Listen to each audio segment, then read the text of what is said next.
This is MJ. I'm an author, I'm an artist, I'm an analyzer. Welcome to Fortress Fiction Episode 10. Join me as I talk about Anne of Green Gables by LM Montgomery. This book was originally published in 1908, and here's a synopsis. Orphan Anne Shirley goes to live with elderly siblings on Prince Edward Island. And first of all, the big question, does this book belong in a place of honor in the Fortress Fiction? The answer is an absolute, unequivocal yes. This is a fantastic book. It's written well. It's not a moralistic book, but it's a very positive book. I don't know, it teaches interesting, valuable lessons through narrative, and the focus seems to be the narrative and the story and this girl's journey, Anne's journey, and it's all very interesting. So it was a great book. It held my attention the entire time. I think it's 11 or 12 hours, maybe it's closer to like 9 hours long, and it was a great book. I absolutely loved it. It was wonderful, fantastic. I suggest everybody read it. So now that we're beyond that, if you wanted to read it, how would you read it? You can get it for free, either from a library or through LibriVox, which is an audiobook platform where people record public domain books and they're posted there. Sometimes they're multi-cast member dramatizations. Sometimes it's just the book being read by a single narrator. Sometimes it's the book being read by multiple narrators, a narrator per chapter. This depends on the project, the book, how popular it is, whatever. So yeah, you can listen to that on there for free. You can buy it wherever fine books are sold. You can get an audiobook version of it from Kobo or Audible. Audible, I actually, as part of my membership, I was able to get a free listen. It's included in the Audible library at whatever level I'm at. So I'm at like the base level. So nothing big, but I've been a member of Audible for a long time. So I might be grandfathered in. I don't know. You got to check for yourself. But definitely you can get it somewhere else for free or inexpensive. So anyway, that's where you can read the book, how you can read or listen to the book. And now I'm going to go ahead and just share a lot more of my thoughts about it. But and then at the very end, I'm going to talk about what other works you can read from LM Montgomery. So what's so good about Anne of Green Gables, which is the title of the first book? It's also it's the title of the 9-book series, I would say, or maybe the title is Anne of Avonlea, I think is how you say that. Anyway, I'm not sure. Not Canadian, sorry. So I might not know. Anyway, what is the story about? Well, I would say it's firmly in the domestic drama genre, if that is in fact a genre. I got the term domestic drama from Little Women at the end of book 1, which is named for the 4 sisters that comes before book 2, which is called Good Wives originally, before it was just combined into Little Women. I'm talking about Marisa Alcott's story book. She uses the term domestic drama, saying if this domestic drama, the first one with the 4 sisters names as the title, is received well, then you can look forward to this story continuing in the next one. I don't know if she gives the name of the book or not, but that's what happens. So she uses that term domestic drama. I've never really heard that anywhere else before, so I don't know if that's a thing, if that's a genre, or if that's just how it was called by her at that time. And I don't know if anybody else uses that, but I think it makes sense to use that, and I'm adopting that term for a certain subgenre of books. That is a domestic drama, and it's fantastic. I would say that, I hope I didn't say this already because I paused in between. I would say that Anne is definitely a domestic drama as well, and I would say that it's as good as, if not better than, Little Women. But they really are 2 different books. They're 2 different types of stories. It's almost like, and I don't know, well, I think by the way I had this set up, this book, Anne of Green Gables, came out some years after Little Women, but I don't know how many years after it came out. So that's a little bit of a problem. I can double check. Hold on, let me see. Let me live go on and look this up real quick. Little Women. If I look up Little Women, it should pop up. Unless I get the anime and the 27 film adaptations.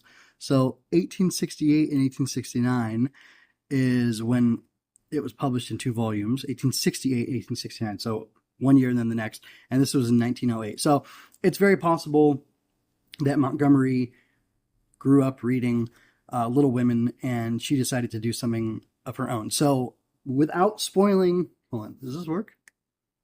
I don't want to give away all the details of the book because here's the thing. It's not an epic quest book. It's not a fantasy book. It's not a book where big important things happen. It's a book about life. It's about how everyday life and an everyday ordinary girl, even with an extraordinary imagination, can make life beautiful, can choose to see the beauty in life and to live a good, wholesome, happy, fulfilling life, I guess. So I'm trying not to spoil the book, but I'll say this. And because they're distinct, they have their own identities, even though they're similar and there are parallels to them, I'll say this.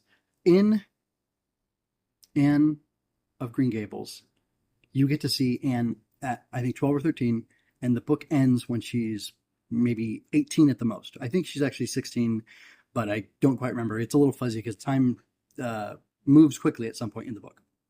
So, Little Women, you see the March sisters from the time they're young. I'm going to say 10 is the median age of them. So that means, there's an 8-year-old, there's like a 6-year-old, a 9-year-old, 12-year-old, and a 15-year-old, and then time moves on for them. I think that's about right. I think. Anyway, so the March sisters, you get to see them from then until they're in their 30s, let's just say. Okay, so it's like a 20-year span. Anne of Green Gables, and that's in one book. It's one book. It's 2 books, but it's one book, right? It tells the same story. So Anne of Green Gables is similar in that you get to see Anne from when she's little to when she's older, right? I said, but it stops at her mid-teens, let's call it. When she's a woman or maiden or however is the best way to phrase that. And then, I don't know, I suspect, then there's 8 more books. So they end up going along and telling, I assume, different stories about Anne as she's getting older and older and older. So this is as if you took Little Women, or you knew the story of Little Women, you liked it, but you said, I want to zoom in on one character, and I want to zoom in on a much smaller part of her life and focus on that and tell that story there. That's effectively what Anne of Green Gables does. And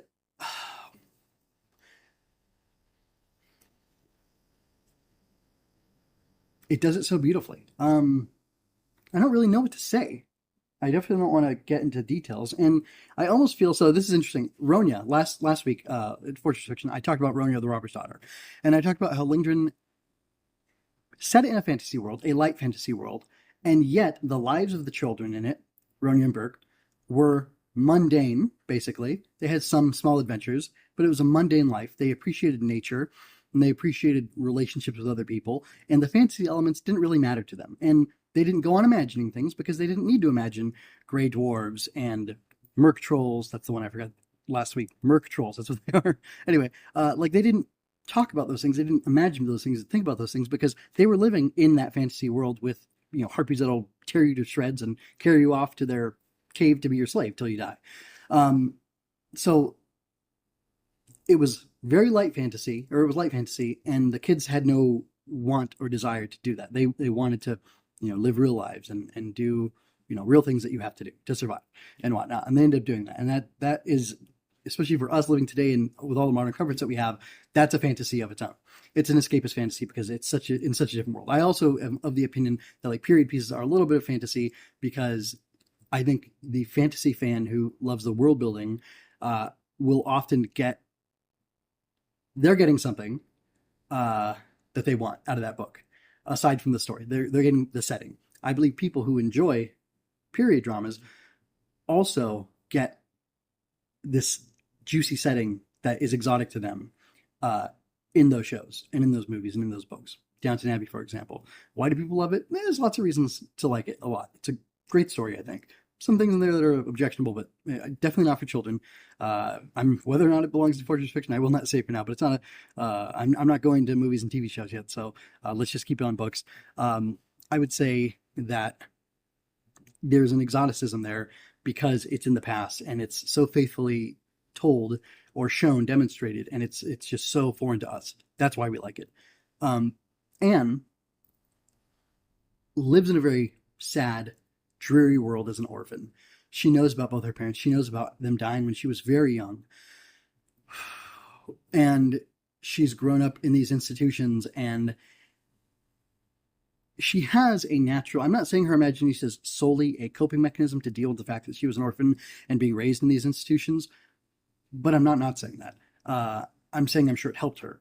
But she's very imaginative, and she's very interested in indulging her imaginations to the point where she's distracted from her ordinary life. And I guess you could say, if you wanted to like really force me to do a masculine examination of this and say, what is going on here, dissect it, I would say this first book in the series, if this is my perception of it, is Anne learning to she's learning to balance imagination with reality. Not that she's got a runaway imagination. She imagines a whole world, like in Bridge to Terabithia, where the kids imagine, that they're in this fantasy world. She firmly knows that she's pretending. She firmly knows she's playing. She firmly indulges in the fact that she is fantasizing and imagining things to make these things better for herself, because she's so lonesome and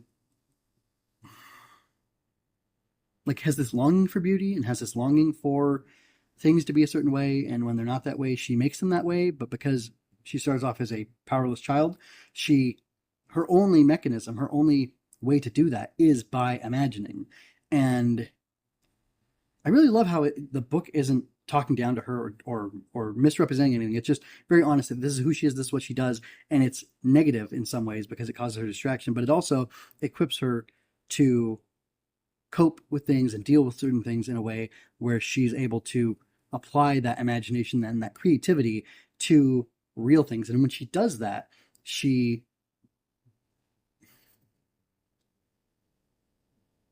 like reaps a benefit from that.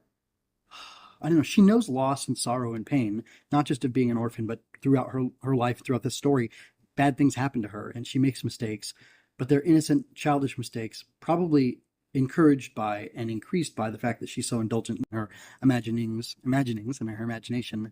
But her imagination also opens her up to good things and to connecting with other kids and having these positive relationships. And she's not unsocial or antisocial. She's not a loner by choice. She has been disconnected from these things, and she hasn't been properly brought up, to paraphrase Matthew Cuthby. And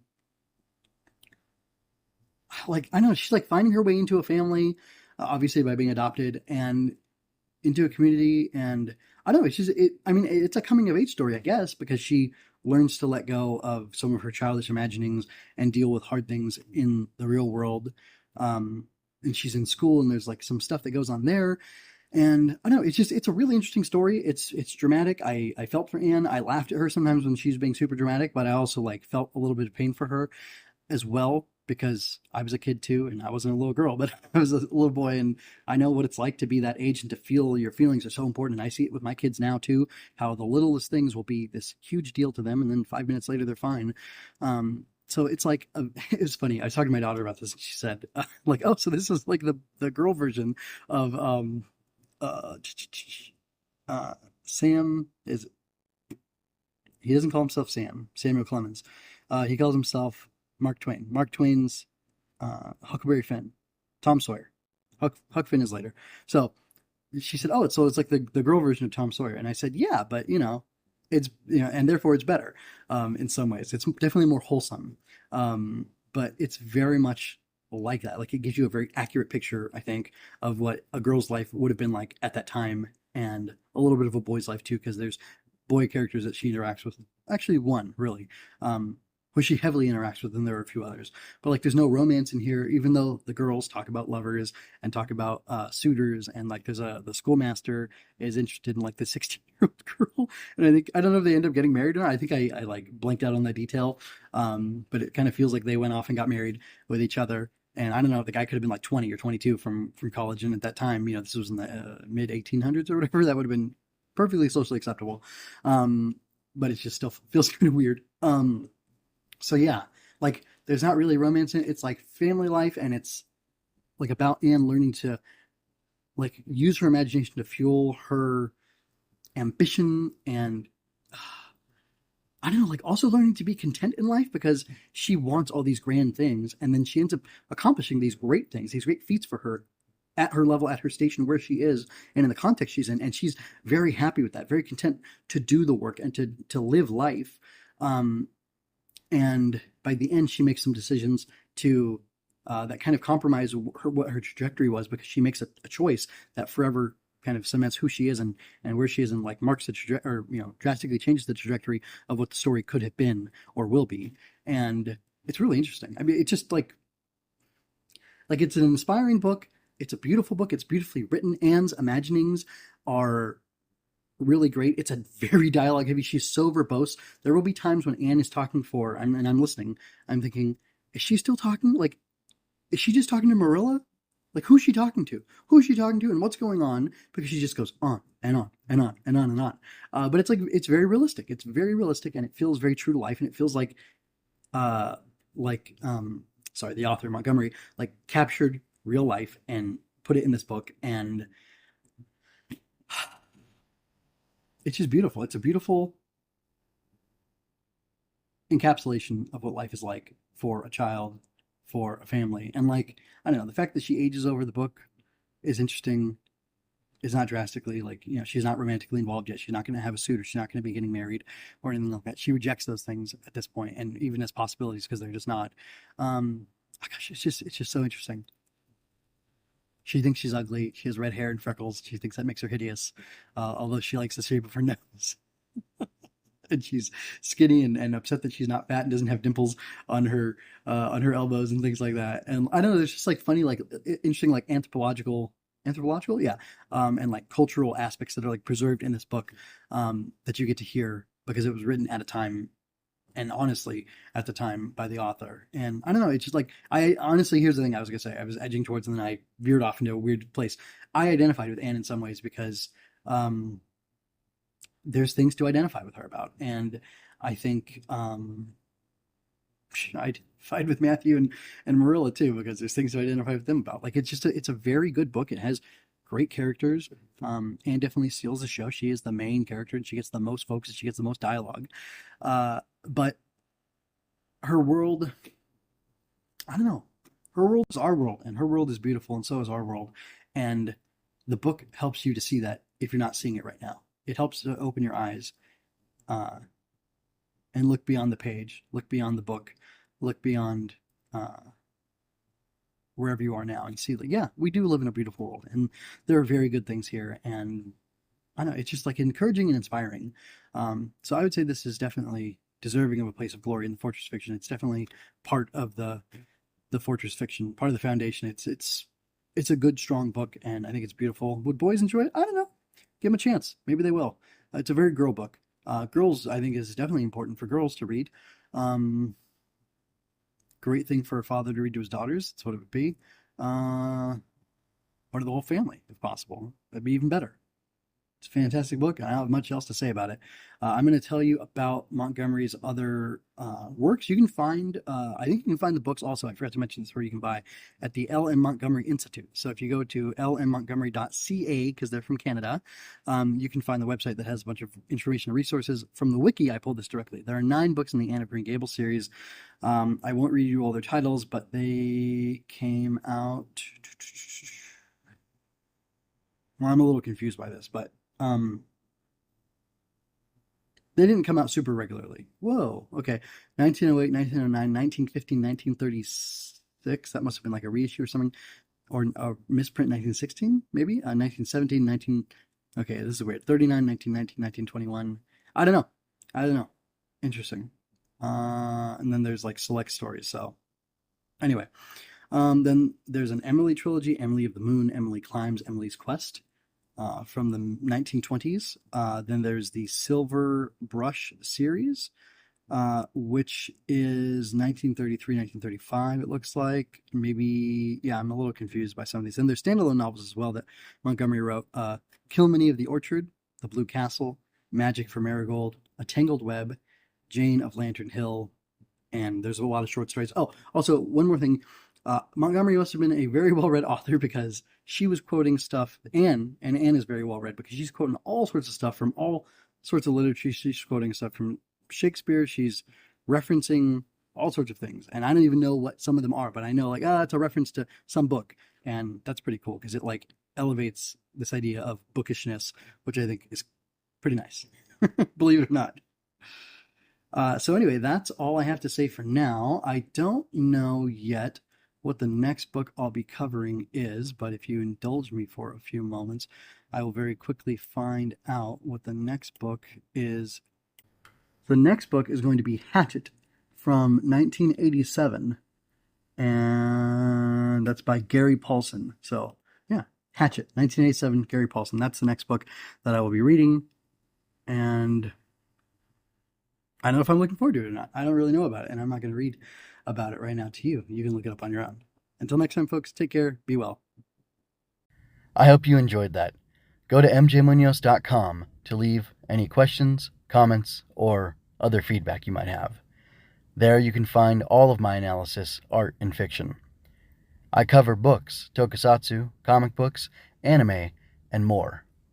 Look around. You're sure to find something else that you'll enjoy as well. This has been a Story Over Everything production.